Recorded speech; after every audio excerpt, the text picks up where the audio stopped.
It's the kind of thing that you don't really expect going into it like you're a young uni student. But it is a real problem and it's impacting us and it's on the rise. And that's really scary. Zach Morris had experienced anti-Semitism before, but nothing prepared him to hear a joke about Jews in a tutorial in his first semester of uni. And I said, and the next thing we're going to do, and then someone at the group who I met maybe a few weeks before just goes, we're going to kill the Jews. And I kind of froze. Now in his 5th year studying law and humanities, Zach says the incidents have continued. I've been, in my law cohort in a class with a student who was sending messages to other students saying, why are you friends with Zach Morris? He's a Jew. A survey of more than 500 students, commissioned by the Zionist Federation of Australia and the Australasian Union of Jewish Students, has found nearly 2/3 of respondents had experienced anti-Semitism at uni. More than half of the students surveyed said that they had hidden their Jewish identity. When people are scared and they choose to conceal their Jewish identity, for me, that's heartbreaking because Jews don't feel comfortable being Jews on campus. Many of my friends I know just will hide things or won't wear, Jewish jewellery or identifiers just out of concern that all it takes is one person, to ruin your day or worse. 1 in 5 said that they had stayed away from campus in order to avoid anti-Semitism. You want to brush it off, but you can't because it keeps building and building and building, and you're being targeted for a fundamental part of your identity. Universities Australia Chief Executive Katrina Jackson said in a statement, "There is no place for racism or any form of discrimination on campus and in society." Certainly when I went to university some 30 years ago, that wasn't the case. So that is really disturbing. Jane Josem runs the Melbourne Holocaust Museum, which has tens of thousands of visitors each year. He says, this is the last chance I'm giving you. Are you going to hang the Jews or not? A national survey last year found relatively few people in Australia deny the Holocaust. But Nazism on the streets of Melbourne has created fear. I think Melbourne Holocaust survivors who we interact with are horrified to see the rise of anti-Semitism in Melbourne today.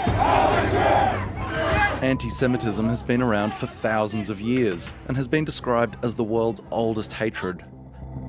Now, social media has given it an even bigger platform, fueling conspiracy theories about COVID. The assertion that COVID was genetically engineered to spare Jewish and Chinese people is deeply offensive.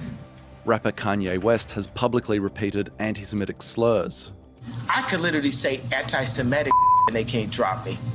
Here in Australia, trolls have targeted a Jewish AFL player. The 18-year-old was targeted by horrific anti-Semitic racism on social media.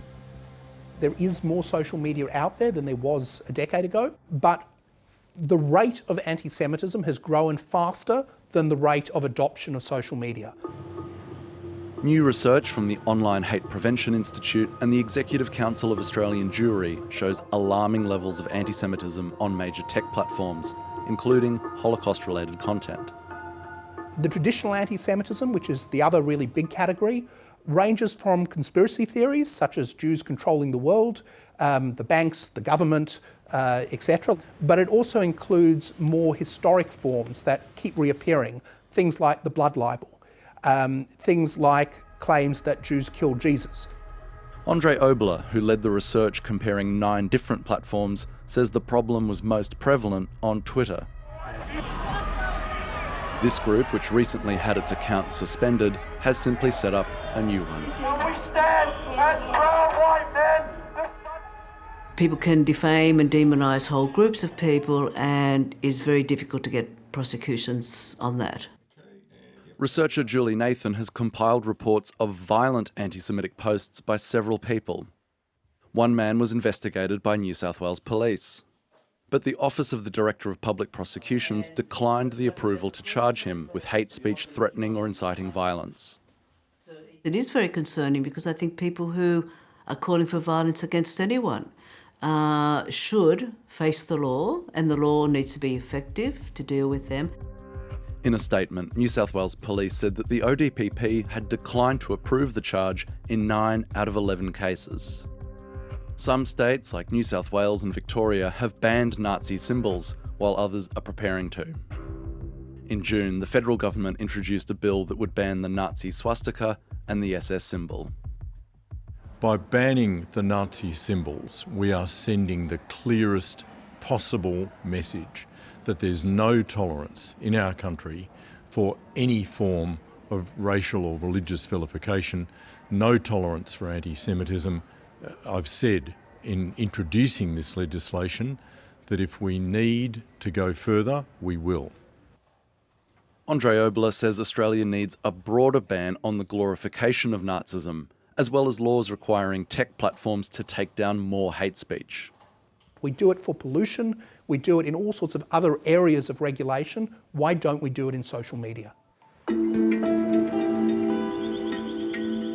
Zach Morris says a lot of anti-Semitism stems from ignorance.